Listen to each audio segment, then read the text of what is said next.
Salut, c'est le frère Jean. J'ai accepté ce reportage. C'est pour vous donner des informations sur l'avancement du travail que, ensemble avec vous, Dieu nous dirige à le faire au niveau de l'aéroport. Pendant ces événements, plus de 30 000 personnes se sont déplacées sur le site de l'aéroport pour chercher de protection.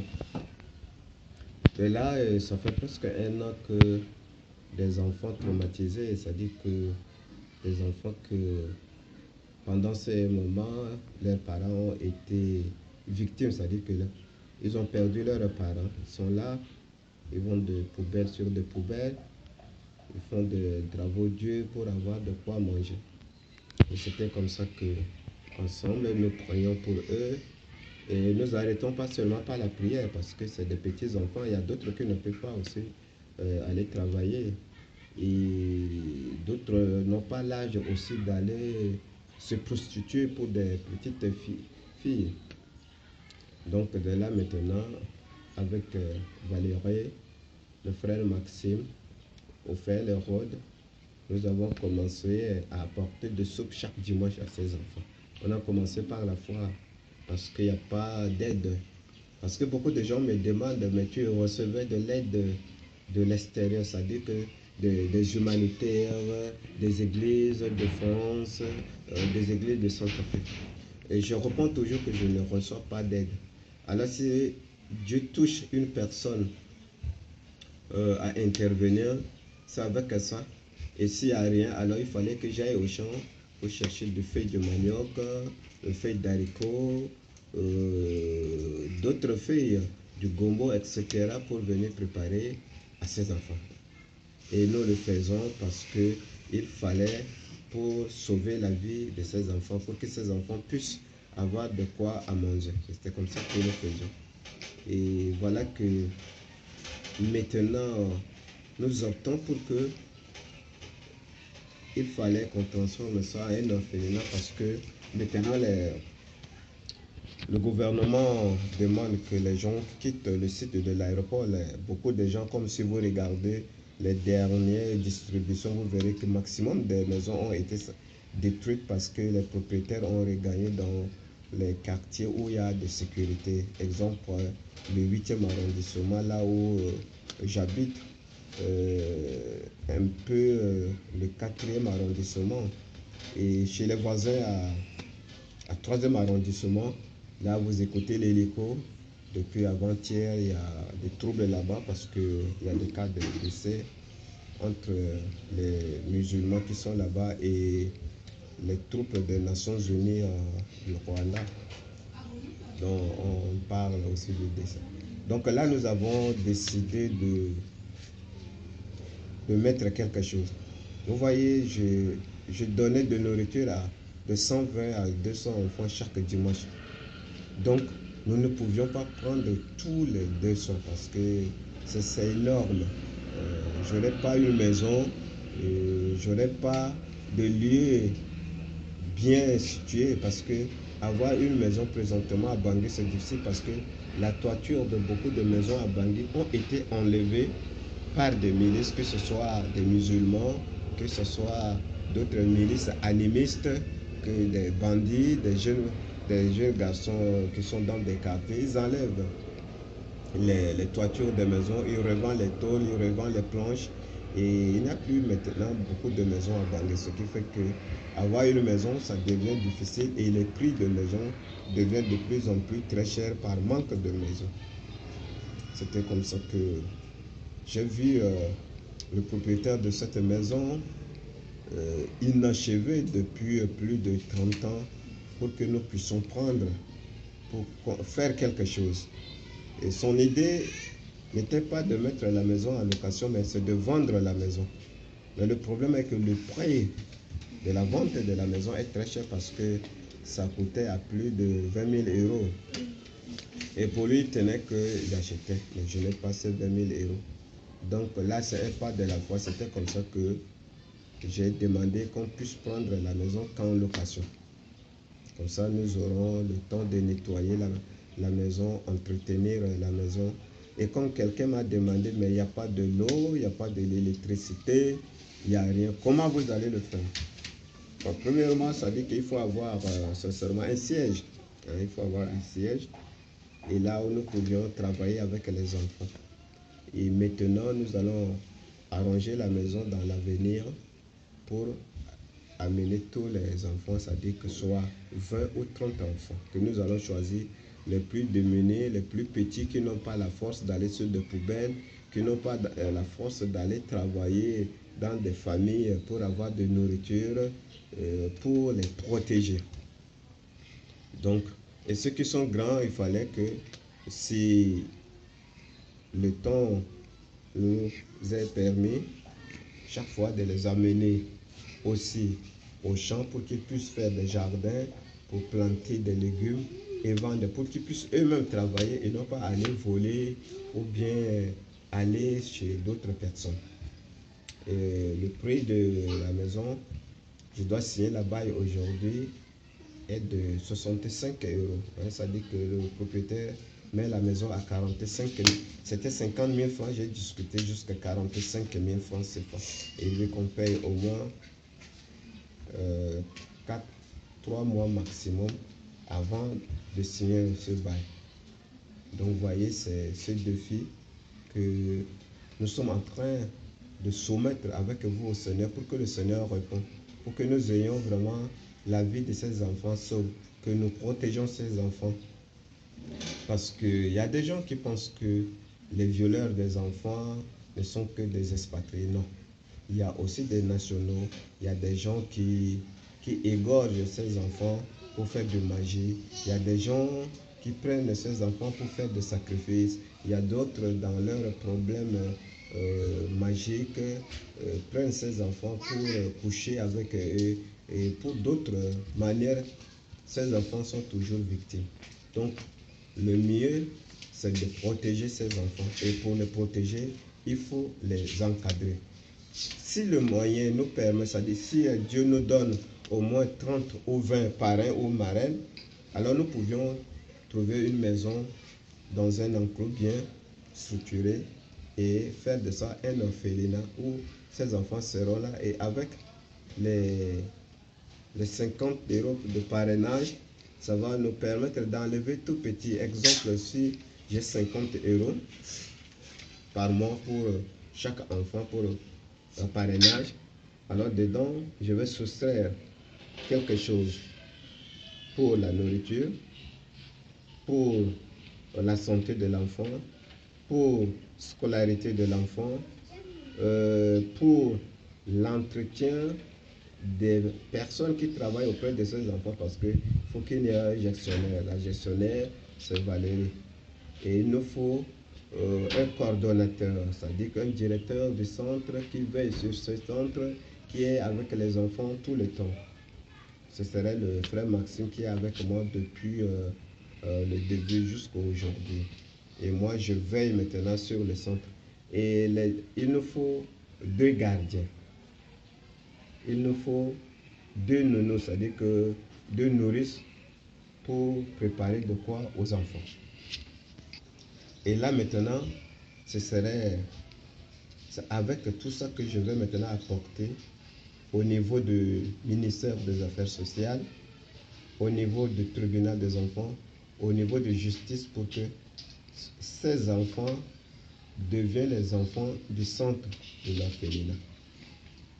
Et là maintenant, les enfants, leur vie est à 100% entre les mains du Seigneur et de vous et aussi de moi. C'est que nous veillons sur ces enfants. Personne n'a le droit maintenant. Et que les parents, leurs parents viendront peut-être que chaque samedi, au moins une fois le mois pour visiter ces enfants. Pendant au moins 1 heure ou 2 heures du temps. Donc vous voyez, c'est comme ça que ça fonctionne un orphelinat ici. Mais pour arriver, j'ai besoin de prière. J'ai besoin au moins 30, 20, 30 ou 40 parrains ou marraines pour nous aider. Sinon pas, alors voyez, la vie de ces enfants plus de 200. Ce n'est pas dire que le site qui regorgeait 30 000 personnes a que seulement 200 orphelins. Non, il y en a, c'est de milliers, hein, c'est de milliers. Mais c'est le peu parmi ceux qui sont et que Dieu leur donne de nourriture spirituelle et aussi d'autres nourritures à travers nous. Donc c'est ceux-là qu'il fallait choisir les plus démunis. C'est difficile parce que les enfants qui ne seront pas choisis, mettez-vous à leur place, ils vont pleurer. C'est difficile à vivre ce que je vis parce que c'est comme si le seul parent qui leur reste les abandonne. Le seul parent qui reste les abandonne. Ils iront où? Et qu'est-ce qu'ils deviendront? Parce que c'est cette question que beaucoup me posent, mais papa, tonton, si je ne suis pas choisi, qu'est-ce que je deviendrai? Où irai-je? Comment vivrai-je? Et de telles questions comme ça, je ne suis pas en mesure de répondre parce que c'est des larmes qui coulent. C'est des questions qui vont directement au cœur. Et je n'arrive pas à répondre parce que vraiment, humainement parlant, c'est vraiment difficile à répondre de telles pareilles questions. Mais le mieux, c'est de remettre tout entre les mains du Seigneur dans l'espoir et dans l'amour que Dieu fera quelque chose. Si vous regardez ce reportage et que vraiment le sort des enfants centrafricains vous touche, alors merci d'intervenir par la prière, d'intervenir même avec 10, 15, même 5 euros pour que la vie de ces enfants soit protégée. C'est une grande bénédiction pour notre pays. Alors ce travail, dès que si le Seigneur vous touche, je vous donnerai l'adresse d'une personne en France. C'est elle qui est chargée de tout ce travail et je vous communiquerai son adresse.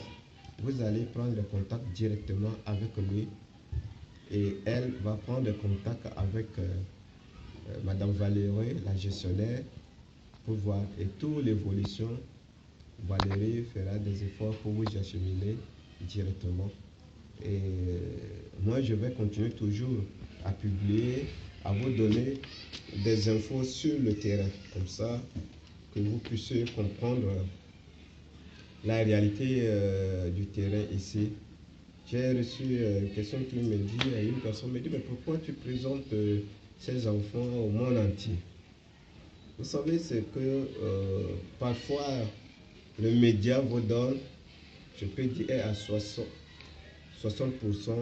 c'est la vérité, mais certaines ne sont pas de la réalité de situation.